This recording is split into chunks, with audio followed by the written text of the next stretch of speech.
forget what people think, right? Yeah. I think part of I've been trying to tap back into like my inner child. Sure. And I think part of having that inner child is being able to let it speak out, Yeah. right?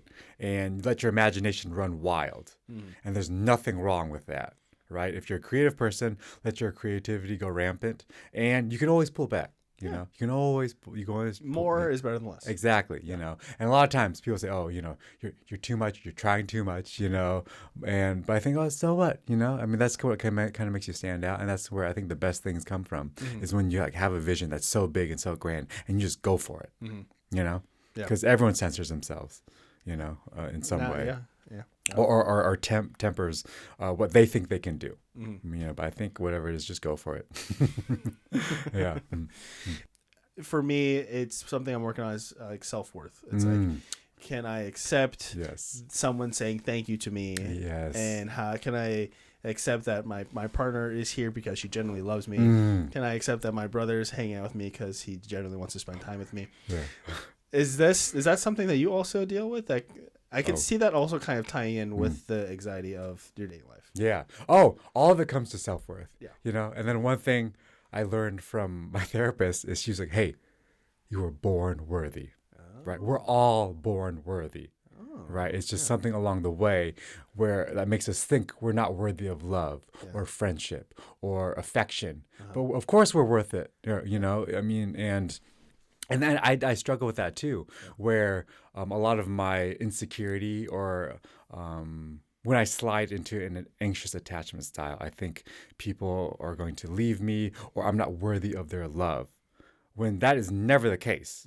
You know, a lot of times that's just our own inner narrative that's kind of running rampant with us because, you know, we're worthy of everything that we want, you know, and a lot of times it's just kind of pinpointing why do we not think that, and then trying to find the evidence. For me, that's what it is. I need to find the evidence that points to my unworthiness, which there never is.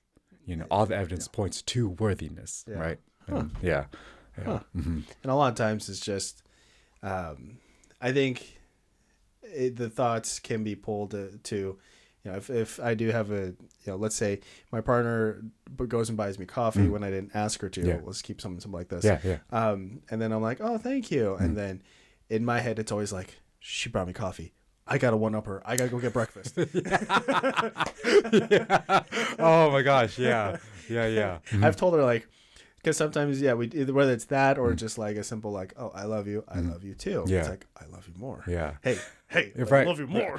I wonder if that comes from, and I know maybe not just Asian culture, but I wonder in Asian culture, I feel like a lot of love is transactional. Yes. You know? Yes. You know, our parents will love us if we get the straight A's. Yeah. You know? That's true. And that's how I've always felt like what it was, you know. Am I working hard enough? Am I earning their love? Am I earning their respect? I felt like we always had to earn something. Because I do feel that way too, where if someone does something nice for me, I got to do something for them too. But also a little bit more. Yeah, you know, right? When it's like, hey, no, it's okay. Maybe she got you the coffee just because she cares about you, you know? Yeah. I think if this was like, if we had this conversation, like, let's say 2019 or 2018, it's like, oh, she loves you, but why does she love you? Yeah, right. It's like, why? What does she want? Yeah, exactly. It's like, oh no, she loves you because you're you, man. It's like, damn. Yeah. Okay. All right. Yeah, that's the truth right there. Good. Yeah, exactly. You are good. You're lovable. That's why she loves you. You're lovable, Dom. Oh, yeah, there we go. Yeah, there you go. Yeah. And my microphones just blew up now.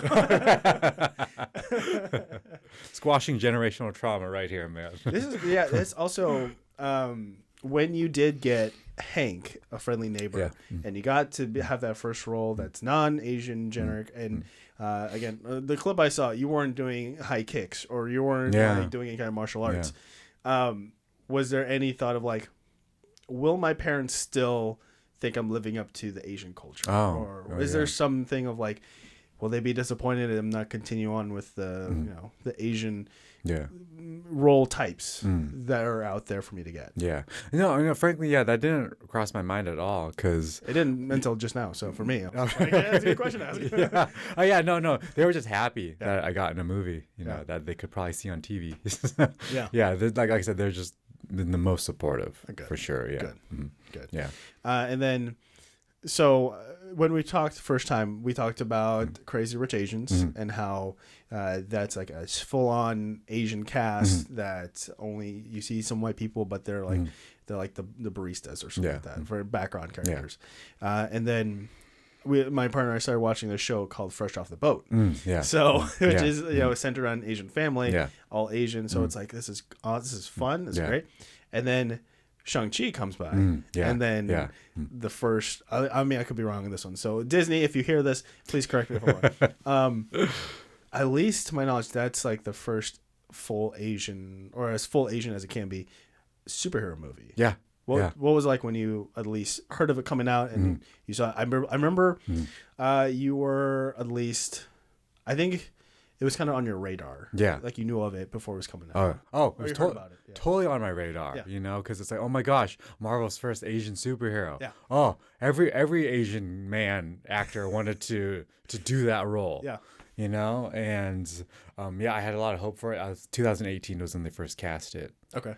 But at that time, my life was in the dumps. Sure. I was like in the deepest part of my addiction, and I had no agent, no manager. Seemed like an uphill battle. Yeah. Oh, very much an uphill. I was at the bottom of the hill, So I do feel like I missed out on that opportunity.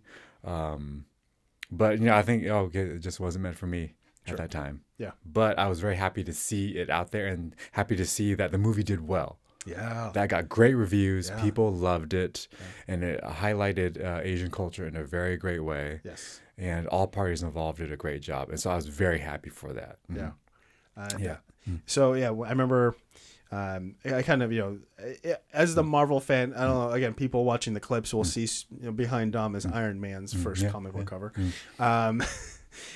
So I looked at the spectrum of at least the last two phases where Shang-Chi landed, saying that that's actually the most successful movie out of those last two phases. Yeah, so I'm like, all right, Marvel struck when the iron's hot. Yeah. Continue it on. Absolutely. Yeah. And then when I saw that your involvement with the Disney Cruise Line, and then you playing the character, I was just like, son of a gun. That makes so much sense.